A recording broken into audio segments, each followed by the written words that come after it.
नाशिकच्या पंचवटीत jogging track असलेल्या Shrikrishna garden समोर साकारलाय 7 मजली देवीदास हाईट प्रकल्प। मग येताय ना आजच आपला फ्लॅट बुक करायला देवीदास हाईट्स मध्ये। आमचा मोबाईल क्रमांक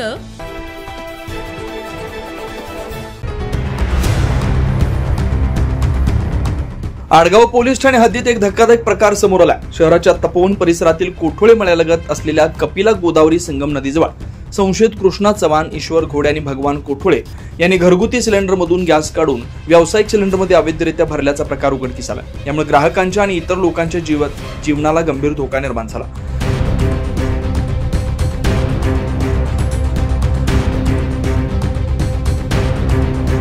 या तिघा संशयितांनी ग्राहकांना कमी वजनाचे सिलेंडर दिल्याने ग्राहकांसह राज्य सरकारची देखील फसवणूक झाली।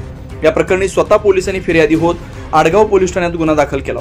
सदर घटनेचा तपास करत असताना पोलीस चौकशीत अंदाजे तब्बल 2,25,000 रुपयांचा अवैध गॅस साहित्य जप्त केलं। सदरची कारवाई पोलीस उपनिरीक्षक संजय पिसे यांच्या मार्गदर्शनाखाली करण्यात आली। आडगाव पोलीस ठाण्यात गुन्हा दाखल असून पुढील तपास आडगाव पोलीस करतात। या सर्व संशयितांविरोधात कडक कायदेशीर कारवाई केली जाणार आहे। नागरिकांनी सुरक्षिततेसाठी नेहमी अधिकृत वितरकांकडूनच सिलेंडर खरेदी करावा असं आवाहन आडगाव पोलिसांनी केलं।